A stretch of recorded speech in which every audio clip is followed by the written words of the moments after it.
नमस्कार, स्वागत है आपका आपके अपने channel health and medicine Hindi में। आज के वीडियो में मैं आपको विटामिन डी से जुड़ी हुई कुछ गलतफहमियों के बारे में बताऊंगा। ज्यादातर लोगों को विटामिन डी के बारे में कुछ ना कुछ गलतफहमियां होती है जो दूर करनी काफी जरूरी होती है। वीडियो शुरू करने से पहले पिछले वीडियो की अपडेट दे देता हूँ। पिछले वीडियो में हमने बात की थी बीट रूट खाने के 5 बेहतरीन साइंस बेस्ड बेनिफिट्स के बारे में। मतलब कि अगर आप अपने आहार में बीटरूट को शामिल करते हो तो आपको किस प्रकार से फायदे मिलेंगे। वीडियो की लिंक आपको नीचे डिस्क्रिप्शन में मिल जाएगी। सबसे पहले बात करते हैं विटामिन डी क्या है। विटामिन डी एक फैट सोल्यूबल विटामिन है जो हमारे शरीर के लिए, हमारे स्वास्थ्य के लिए अति आवश्यक होता है। अगर हमारे शरीर में विटामिन डी की मात्रा पर्याप्त है तो जिस किसी भी रूप में हम कैल्शियम और फास्फोरस को लेते हैं उसका एब्जॉर्प्शन हमारे शरीर में अच्छे से होगा। कैल्शियम और फास्फोरस हमारे बोन डेवलपमेंट और बोन रीमॉडलिंग के लिए अति आवश्यक मिनरल्स होते हैं। सिर्फ यही कारण नहीं है कि हमारे शरीर में विटामिन डी की मात्रा पर्याप्त होनी चाहिए। अगर हमारे शरीर में विटामिन डी की मात्रा पर्याप्त है तो हमारी रोग प्रतिरोधक शक्ति भी अच्छी रहेगी, हमारी हार्ट हेल्थ अच्छी रहेगी, डिप्रेशन और एंजाइटी से जुड़ी हुई समस्या होने की संभावना कम हो जाएगी, इंसुलिन सेंसिटिविटी बढ़ेगी जिससे हम ब्लड शुगर लेवल को अच्छे से मैनेज कर पाएंगे। लेकिन ज्यादातर लोगों को विटामिन डी के सभी इंपॉर्टेंस के बारे में पता नहीं होता है और साथ ही साथ कुछ गलत फहमियां भी लोगों के मन में होते हैं जिसे दूर करनी जरूरी होती है। तो वन बाय वन हम इस वीडियो में सभी गलत फहमियों को दूर करेंगे। सबसे पहली गलत फहमी है विटामिन डी की कमी ठंडे प्रदेश में रहने वाले लोगों को ज्यादा होती है। ज्यादातर लोगों को ऐसा लगता है कि जो लोग ठंडे प्रदेश में रहते हैं, मतलब कि जहां पर सूरज की रोशनी अच्छे से पहुंच नहीं पाती है, वहां पर विटामिन डी की कमी ज्यादातर लोगों को होती है। अगर ऐसा होता तो भारत जैसे देश में विटामिन डी की कमी ही नहीं होती। अगर हमारे देश की बात करें तो भारत में तकरीबन 490 मिलियन लोगों को विटामिन डी की कमी है। उसमें से 31% तो बच्चे और किशोरावस्था के लोग हैं। तो यह कहना उचित नहीं होगा कि जो लोग ठंडे प्रदेश में रहते हैं सिर्फ उन्हें विटामिन डी की कमी ज्यादा रहती है।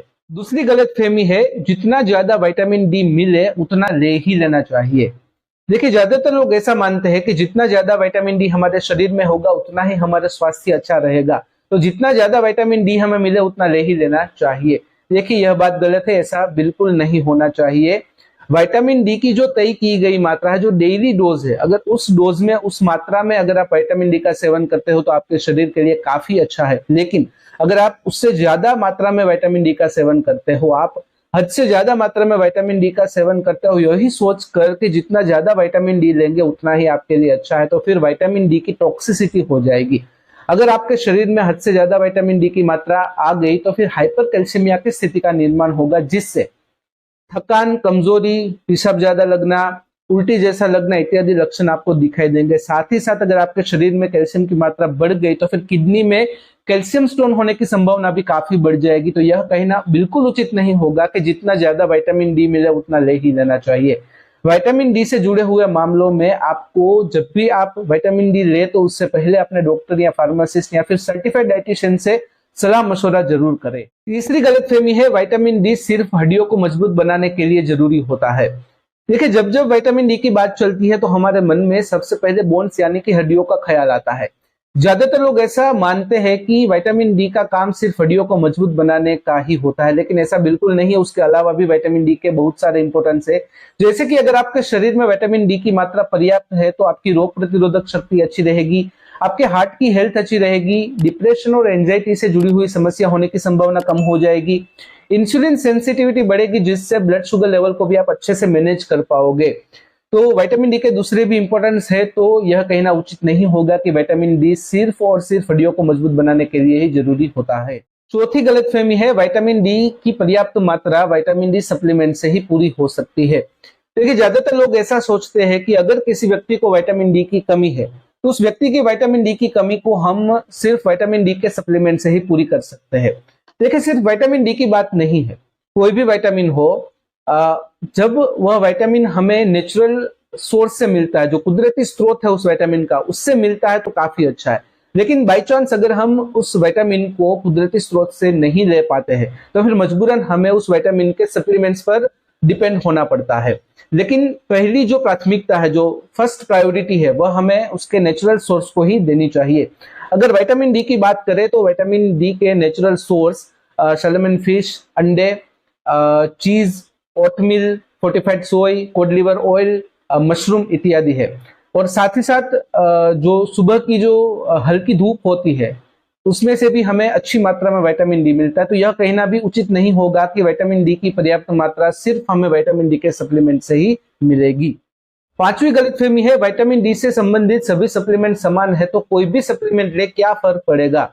देखिए, ज्यादातर लोगों को विटामिन डी के अलग अलग प्रकारों के बारे में पता नहीं होता, इसलिए वह लोगों का एक परसेप्शन ऐसा होता है कि विटामिन डी से जुड़े हुए सभी सप्लीमेंट्स एक समान होते हैं तो कोई भी सप्लीमेंट ले क्या फर्क पड़ता है। बहुत ज्यादा फर्क पड़ेगा अगर आप बिना सोचे समझे किसी भी सप्लीमेंट का सेवन करने लगोगे।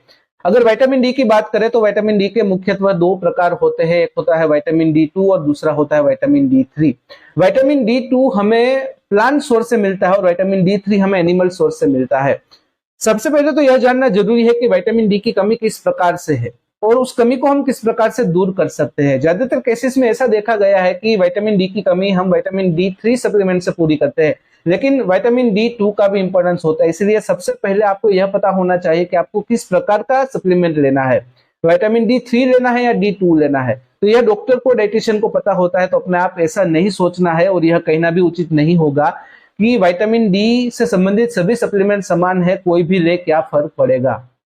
छठी गलतफहमी है विटामिन डी तो ओटीसी प्रोडक्ट है, कॉमन है, तो फिर उसमें डॉक्टर से क्या पूछना, डायरेक्ट ही ले लेते हैं। इंटरनेट के माध्यम से मिलने वाली जानकारी को मद्देनजर रखते हुए लोग ऐसा मान लेते हैं कि उन्हें विटामिन डी के बारे में सब कुछ पता चल गया है, लेकिन अक्सर लोगों का वह नॉलेज, लोगों का वह ज्ञान अधूरा होता है। उस बीच अगर ऐसा सोचकर लोग परचेस कर लेते हैं विटामिन डी सप्लीमेंट्स को और बिना सोचे समझे सेवन कर लेते हैं तो मुसीबत हो सकती है। क्योंकि कोई भी सप्लीमेंट हो, सिर्फ विटामिन डी की बात नहीं है, कोई भी सप्लीमेंट हो, बिना डॉक्टर की एडवाइस, बिना फार्मासिस्ट की एडवाइस अगर आप उसका सेवन करते हो तो प्रॉब्लम हो सकती है। इसलिए यह कहना उचित नहीं होगा कि विटामिन डी तो ओटीसी प्रोडक्ट है, कॉमन है, तो डॉक्टर से क्या पूछना, बिना डॉक्टर की एडवाइस ही हम उसे ले लेते हैं।